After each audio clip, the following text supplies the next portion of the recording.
We started trying to work on what it was going to take to be an outreach in the community, and we decided the church is not the building, the church is the people outside. And so we wanted to be out in the community and have a better impact. And when you go out in the community, you actually see things that you don't normally see, especially if you do it intentionally. We recognized that we had a building that was crumbling, very literally.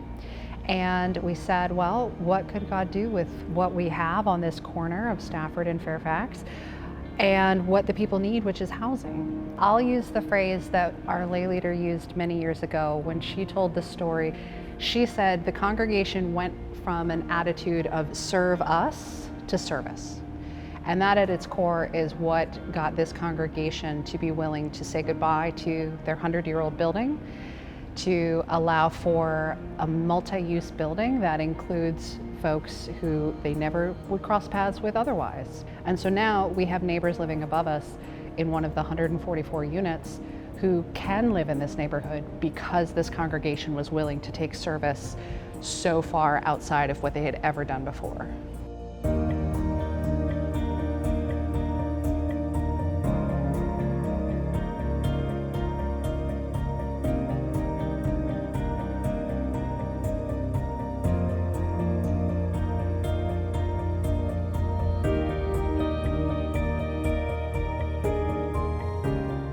So Kinhaven has reserved 16 spaces for children with the child care subsidy in Virginia, and then we'll have room for up to 100 students total.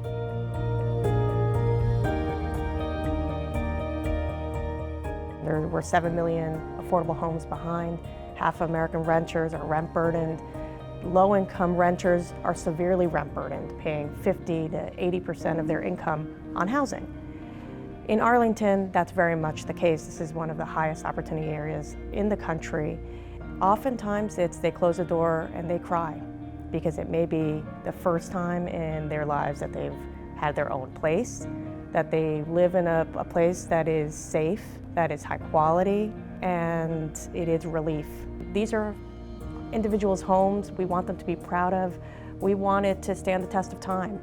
This process challenged some of our neighbors to be willing to have neighbors they wouldn't have otherwise. But thankfully, we made it through that process with a compromise where we retained some of the historic elements that we hadn't originally planned to keep. So it was very much a project bigger than one or two people or even a committee. It was very much God at work and sending just the right people from the edges to come in and say, what about this? What about that? It's a way for two nonprofits that are serving the community to amplify each other's mission. Here we have Central United Methodist Church, who's going to have a new church facility, a new daycare, and True Ground is going to be able to develop 144 units in an area of high opportunity where we couldn't otherwise have access to land. And it's a win-win, and to me, a forced magnification of our missions.